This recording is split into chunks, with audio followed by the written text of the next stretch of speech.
شیطان آدمی سے کہتا ہے کہ تم تو بڑے گناہگار ہو، تم توبہ کر کے، وہ کیا کہتا ہے کہ بلی چوہے کھا کے حج کو چلے، تمہارا کیا توبہ، آج توبہ کرو گے کل پھر توبہ ٹوٹ جائے گی۔ اس کی مثال یوں ہے جیسے ایک آدمی کو پسینہ آیا ہوا اور وہ کوئی اس کو کہے کہ بھائی وہ چاہتا ہے کہ میں غسل کروں، پاک ہو جاؤں، صاف ہو جاؤں، اب اس کے دل میں کوئی شیطان ڈالے کہ جی غسل کے بعد پھر پسینہ آ جائے گا، تو کیا فائدہ اسے غسل کرنے سے؟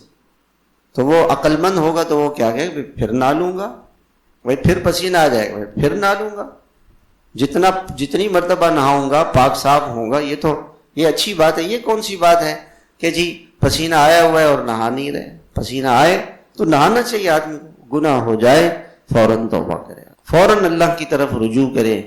اللہ کی ذات بہت کریم رب ہے، بہت مہربان رب ہے، بہت زیادہ اپنی عطاؤں کو، رحمتوں کو دینے والا ہے، اس کے خزانوں میں کوئی کمی نہیں ہے، کوئی کمی نہیں۔ اور سب سے زیادہ اللہ تعالیٰ انسان سے اس وقت خوش ہوتے ہیں جب آدمی توبہ کرے۔ جو آدمی گناہوں سے بچے، گناہ ہی نہ کرے، اس سے اللہ کتنے خوش ہوں گے۔ گناہ کر کے توبہ کرنے والے سے اللہ خوش ہوتے ہیں، اور جو گناہ ہی نہ کرے تو وہ اللہ کا کتنا مقرب بن سکتا ہے۔ اگر ہم اللہ کا مقرب بننا چاہتے ہیں، اللہ کا محبوب بننا چاہتے ہیں، اس کا پہلا قدم کیا ہے کہ ہم گناہوں سے توبہ کریں، تنہائی میں بیٹھیں اور بیٹھنے کے بعد اپنے گناہوں کو سوچیں کہ میں نے ان کتنے گناہ کیے۔